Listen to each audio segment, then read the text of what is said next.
보내라는 제목으로 말씀을 나누고자 합니다. 지구 과학과 관련된 내용을 담은 위험한 과학책이라고 하는 책이 있어요. 여기에 보면 엉뚱한 상상을 기반으로 해서 만일 이런 일이 벌어진다면 어떻게 될까라고 하는 그 물음에 답변하는 형식으로 책이 구성되어 있습니다. 근데 그 중에 지구가 자전을 멈춘다면 이런 그 물음이 있어요.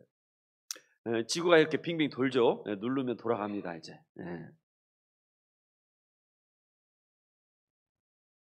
네, 돌아가죠. 네, 제가 돌아가라고 하면 돌아가는 거예요. 자, 돌아가는데 다 지구가 자전을 멈추면 어떻게 되냐? 모든 사람은 거의 다 죽는다입니다. 왜 그러냐? 이렇게 이유가 있어요. 지축을 중심으로 해서 지구가 이렇게 지금 빙빙 돌죠. 지표면이. 그런데 이 지표면이 도는 속도는 1초에 470m를 갑니다. 그래서 우리 저 갑니다 할 때 벌써 몇 미터 갔어요? 470m를 본 거예요. 그럼 여러분 1시간이면 몇 킬로를 갈까요? 아유, 여기에는 서울대 수학과 출신이 하나도 없네. 네, 1시간에 1600km를 갑니다. 그러니까 시속 1600km로 이 지구가 도는 거예요. 지표면이. 그런데 지구는 멈추고 공기는 멈추지 않는다면 이게 어떻게 될까요? 갑자기 시속 1600km의 초초 강풍이 부는 거나 마찬가지가 되는 거죠. 그러면 지상의 모든 건물이라고 하는 건물은 다 날아가 버립니다. 뭐 건물이 날아가니까 나무며 뭐며 이런 애들은 말할 것도 없겠죠. 바위며 암석이며 이 건물이 날아다니니까. 그래서 다른 지상의 물체는 당연히 남아있을 수가 없고 이 사옥에서 과연 살아남을 사람이 몇 명이나 될까? 그리고 강풍이 지표면과의 마찰 때문에 주로 잦아든다고 해도 그 다음은 더 큰일입니다. 이게 뭐냐면 바람이 멈추는 순간 공기가 이제 데워지기 시작하는 거예요. 그래서 육지는 타는 듯이 온도가 올라가고 습도가 높은 지역은 지구를 집어삼키 듯한 천둥 번개가 수억 회 계속 쳐댑니다. 또 엄청난 강풍이 바닷물을 다 뒤집어 놔가지고 저 바다 밑에 있는 심해소를 끄집어 올려가 되고 그것이 과열된 공기 속으로 올라가서 이 물보라가 유입이 됩니다. 그러면 바람, 물보라, 안개가 미친 듯이 뒤섞인 채 온도가 순식간에 훅 올라갔다 또 급강하였다가 이 예측 불가한 완전히 그런 날씨가 되는 것이죠. 동시에 이 수많은 물고기와 바닷개와 거북은 다 멸종됩니다. 왜 그러냐면 이 표층수, 바다의 표층수에는 산소가 많이 있는데 저 깊은 바다로 내려가면 심해수에는 산소가 없거든요. 근데 얘네들이 물이 뒤집어져 갖고 올라오니까 바닷물들이 바닷물 속에 산소가 없어서 숨을 쉴 수가 없어가지고 결국은 다 죽게 되는 것이죠. 그리고 지구가 자전을 멈추면 정상적인 밤낮의 주기가 사라져 버립니다.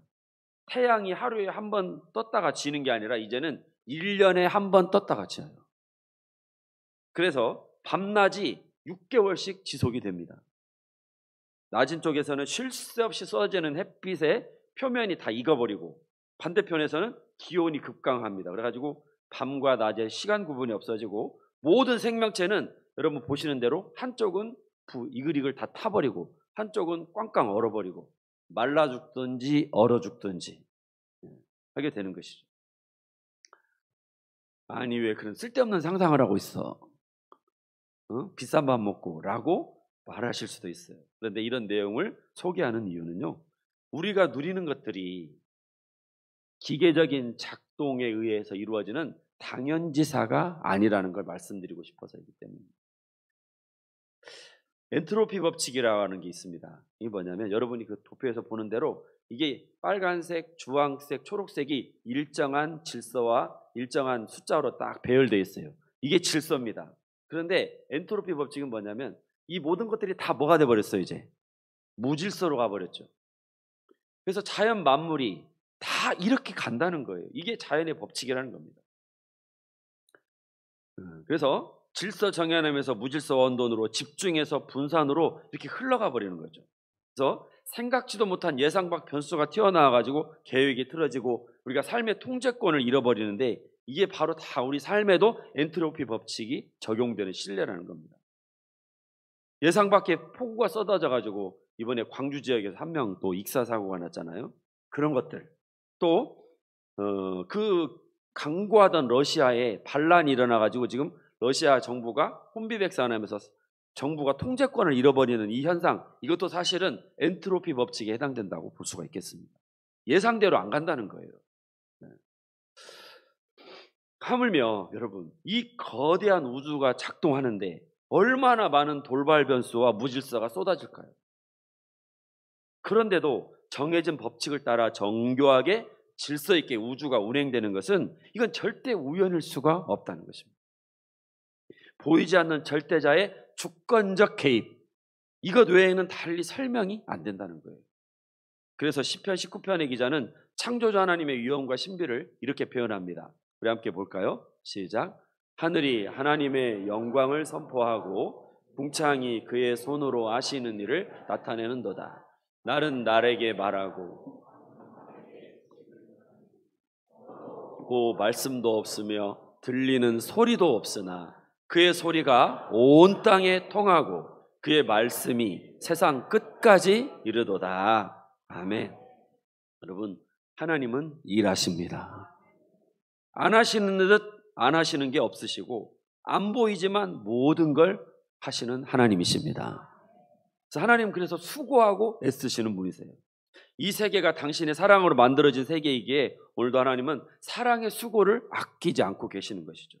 덕분에 아까 말씀드린 대로 지구의 자전과 공전이 이루어지고 태양은 오늘도 빛과 생명을 열을 발산하여서 무생명을 살게 만드는 것입니다. 어떤 분이 이런 말을 했어요. 그래서 하나님의 은혜는 받는 것이 아니라 발견하는 것이다. 네. 영혼의 눈을 떠서 하나님의 은혜를 볼 수 있으면 우리에게 기쁨이 생깁니다. 기쁨이 생기면 감사가 솟아나고 내가 하루를 더 살 수 있는 것이 감사하고 두 다리로 걸을 수 있어서 감사하고 풀 한 포기도 사랑스럽고 대견해지고 산다는 것 자체가 우리에게 기쁨과 희열이 될 줄로 믿습니다. 그런데요, 내 안에 기쁨이 없으면 이제 이거 기쁨을 없는 거기에 무중력 상태가 되는 게 아니라 그 안에 뭐가 오냐면 짜증과 불평이 올라옵니다. 그래서 내 안에 빛이 없으니 어둠이 나를 삼켜버리는 것이죠. 내 안에 생명이 없으니까 사망의 법이 나를 주장합니다. 참, 그래서 창세기 1장 1절은 너무 멋져요. 태초에 하나님이 천지를 창조하셨는데 그 다음 바로 뭡니까? 땅이 혼돈하고 흑암이 깊음 위에. 하나님이 역사하시기 전에는 다 혼돈이에요. 다 흑암인 겁니다. 하나님의 통치가 딱 임하는 자리에 빛과 질서와 자유함과 기쁨이 넘칠 줄로 믿습니다. 그래서 여러분, 제가 시 한 편을 소개해드리고 싶어요. 여명의 빛과 새소리가 창문 너머로 들려오고 빛과 새소리에 잠든 몸 깨어나 뜰로 나가니 초록 생명마다 영롱한 이슬을 달고 저마다 빛난다. 자연은 밤새 이런 아침을 정성껏 지었고 나는 그들을 온몸에 모신다. 그리하여 그들은 내 영혼의 밥이 되고 내 육신의 피가 된다. 멋지죠, 여러분? 우리는 대개 밥을 짓는다고 하는데 오늘 이 시인은 아침을 지어주었대요. 자연이 영롱, 지난밤의 답답함과 울음과 억눌림 이런 것들이 다 지나고 밤이 지나고 나니까 새날 새로운 시간을 주셨다는 것이죠. 그래서 여러분, 아마 시편 92편 기자도 아침에 주의 인자하심을 알리며 밤마다 주의 성실하심을 알리는 일이 좋습니다 라고 찬송하지 않았을까 싶어요. 제가 사택 2층에 있는 옥탑방에서 저는 잠을 자는데 요즘은 날씨가 더우니까 창문을 열어놔야 될 거 아니에요. 열어놓고 잔단 말이에요. 그런데 알람을 안 맞춰도 4시쯤이면 눈이 딱 떠집니다. 제가 갱년기라서 눈이 떠지는 게 아니고 저를 깨우는 파수꾼이 계셔요. 왜냐하면 새벽을 깨우는 파수꾼은 발음 아닌 바로 닭들입니다. 닭들. 우리 집 옆에가 바로 그 뒤편이 김상배 지사님 댁이잖아요. 그 집사님 그 닭들이 얼마나 부지런한지 날이 딱 밝을 아침에 그냥 꼬끼야 막 근데 그 우리 집 뒤편하고 김상민 집사님하고 이렇게 딱 맞닿아 있잖아요. 집사님 안 오셨어요? 어디 가셨어? 네. 그래가지고 제 귀에다 대고 막 꼭 끼워하는 것 같아. 이렇게 창문 너머로 들려오니까. 그런데 그 목소리가요, 우리 주인을 닮아가지고 어쩜 그렇게 기세당당하고 그냥 당찬지 대왕의 뜻을 거침없이 선포하는 사신 같아요. 꼭 끼워! 날 밝았으니까 게으름 부리지 말고 일어나! 막 그런 것 같이 제 귀에 들립니다. 그래서 그 소리를 듣고 있자면요, 막 웃음이 절로 나요. 얘들아, 날 밝을 때 목청 높여서 울어대라고 누가 시키대? 응? 어쩜 그렇게 말도 잘 듣냐? 너네는 그거 하나만으로도 밥값 충분히 한다. 잘 기특하다, 기특해. 제가 그러면서 웃음이 나와요. 여러분, 새벽에 들리는 닭울음 소리는 피조물을 창조하시고 각자에게 사명을 부어야 하시는 하나님의 섭리를 묵상케 해줍니다. 지구를 돌려서 밤이 지나 새날이 오게 하시고 새로운 날이 맑았다고 외치게 하시는 분, 그래서 저녁에는 울음이 깃들일지라도 아침에는 기쁨이 오게 하시는 분의 수고와 열심이 오늘 우리를 여기까지 이르게 하셨습니다. 그렇습니다. 여러분, 나의 당연함은 당연함이 아니에요. 누군가의 수고와 땀과 눈물과 노동이 있었기 때문입니다. 오늘 내가 누리는 이 생명과 복은 보이지 아니하시는 하나님의 수고와 성실, 그 인자하심이 만든 것입니다. 오늘은 맥주감사주일이죠. 상반기를 마치고 이제 하반기를 시작하는 첫 주일에 맥주감사절이 위치해 있다. 어떤 분은요, 아니 뭔 감사절이 1년에 2번씩이나 있어, 그냥 맥주감사, 추수감사라고 하실 수도 있겠어요. 그러나 2번의 감사절을 주신 것은요, 우리가 그만큼 감사를 자꾸 잊어버리기 때문이 아닌가 싶습니다. 매사를 익숙하고 당연한 걸로 치부하는 사람은요, 결국에는 사막처럼 메말라 버립니다. 자기 틀 안에 갇혀버려요. 그래서 매력도 없고 재미도 없고 자꾸만 말라버리게 된다는 거예요. 그러므로 감사절은 감격과 감탄과 감사를 발견하고 회복하는 시간입니다. 뻔하고 꽉 막히고 미련한 사람에서 따뜻한 가슴과 어린아이의 순전함을 회복하고 마음과 지혜가 활짝 열리는 사람으로 거듭나는 시간이 이 감사절기입니다. 그래서 맥주 감사절에 할 일은 첫 번째로 지나온 시간 속에 베푸신 은총, 그 주신 복을 하나하나 헤아리는 시간이에요. 물론 기대에 미흡하거나 견디기 힘든 시련도 우리에게 있었습니다. 그러나 그러한 기준으로는 측량할 수 없는, 비교할 수 없는 하나님의 생명, 진리의 말씀, 구원의 소망, 기이한 도우심이 있었습니다. 그래서 감사는 일상의 평범함 속에 숨어있는 놀라운 은총을 발견하는 데서부터 시작합니다. 성도 여러분, 오늘도 쌀을 씻어서 밥을 지으셨습니까? 우리가 매일 접하는 게 밥이고 쌀인데요, 쌀 한 톨의 무게가 어느 정도 될까요? 혹시 재어 보셨습니까? 무게를? 네, 저도 안 재어봤어요. 책에서 봤어요. 보니까 쌀 한 톨의 무게는 0.02g 정도 된다고 합니다. 그럼 그 돈으로 환산하면 그게 얼마일까? 했더니 쌀 한 가마리를 기준으로 했을 때 쌀 한 톨의 가치는 0.045원. 네, 참 소소하죠. 네, 소소해요. 쌀 한 톨. 근데 여러분, 그 작디작은 쌀 한 톨에서 온 우주를 보는 사람들이 있어요. 가스펠 가수 홍순관은 이렇게 노래합니다. 쌀 한 톨의 무게는 얼마나 될까? 내 손바닥에 올려놓고 무게를 잰다. 바람, 천둥, 비와 햇살, 외로운 별빛도 그 안에 스며있네. 농부의 새벽도 그 안에 숨어있네. 나락 한 알 속에 뭐가 들어있어요? 그렇죠.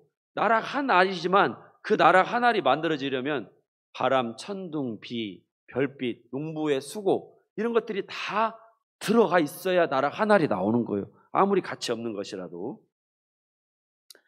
그래서 여러분, 쌀만이 아닙니다. 장석주 시인은 대추 하나를 보고 이런 시를 지었어요.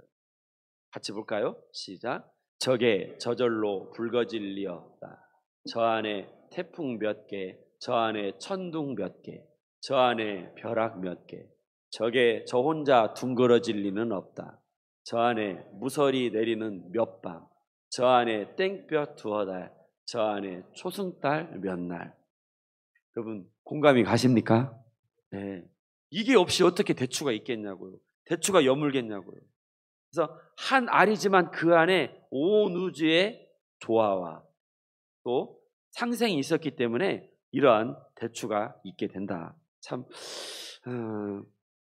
그래서 우리가요 일상에서 예사로이 먹는 쌀 한 톨, 대추 한 알에 온 우주가 들었는데 우리는 그것에 대해서 너무 무심하고 깨닫지 못하고 감사하지 못합니다. 우리가 왜 이렇게 밥 한 톨을 먹으면서도 행복하지 못할까?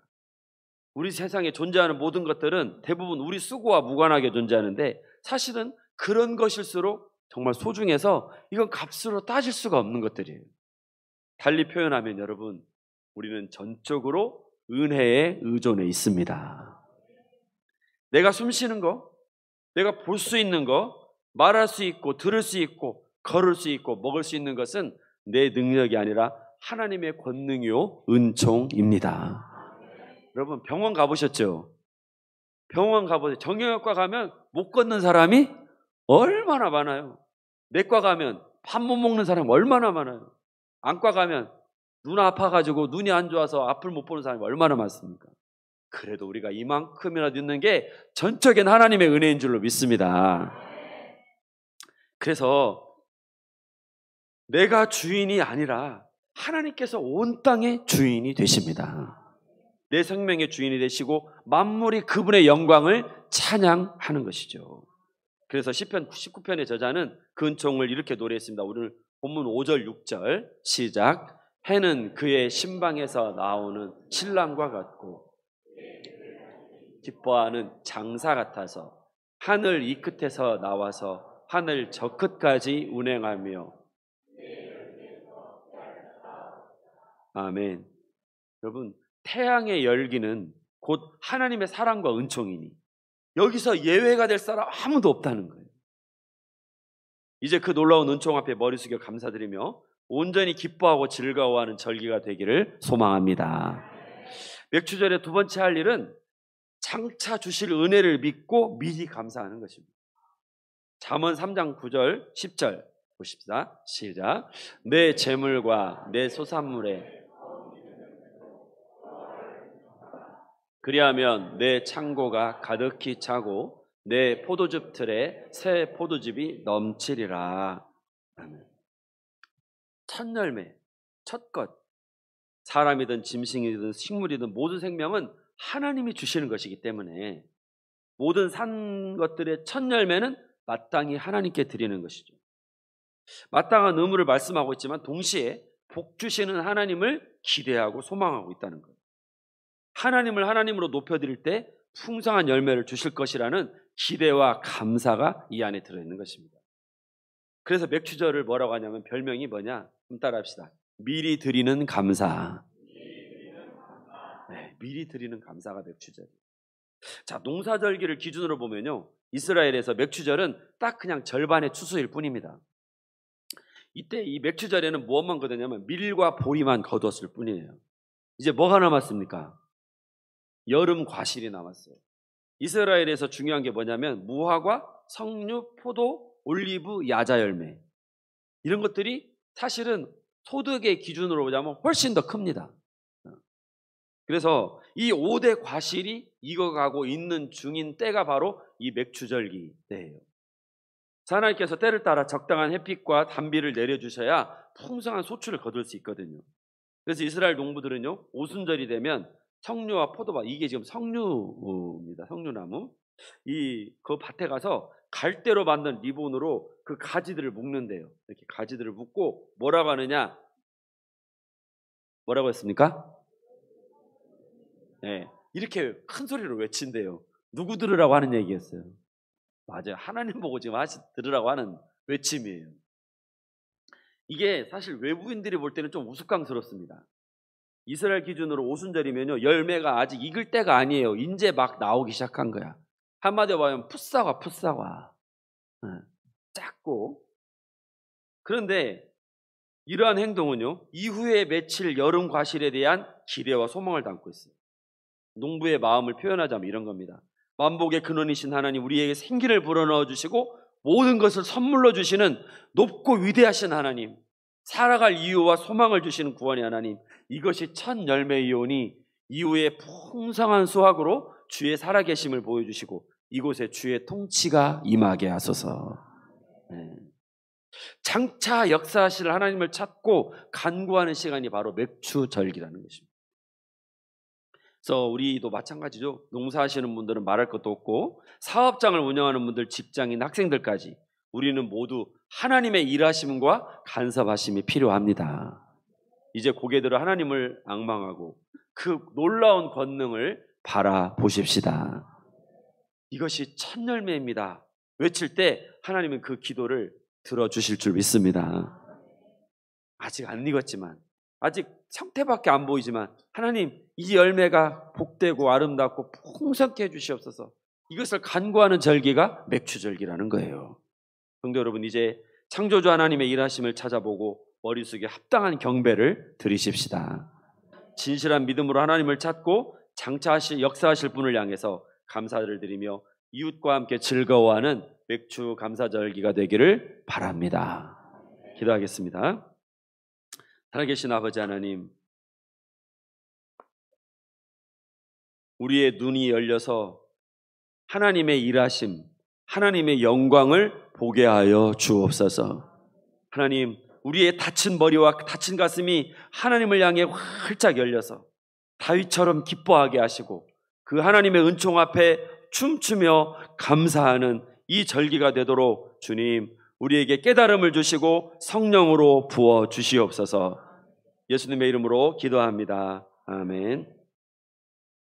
바로 이어서 성찬 성례전을 진행하겠습니다.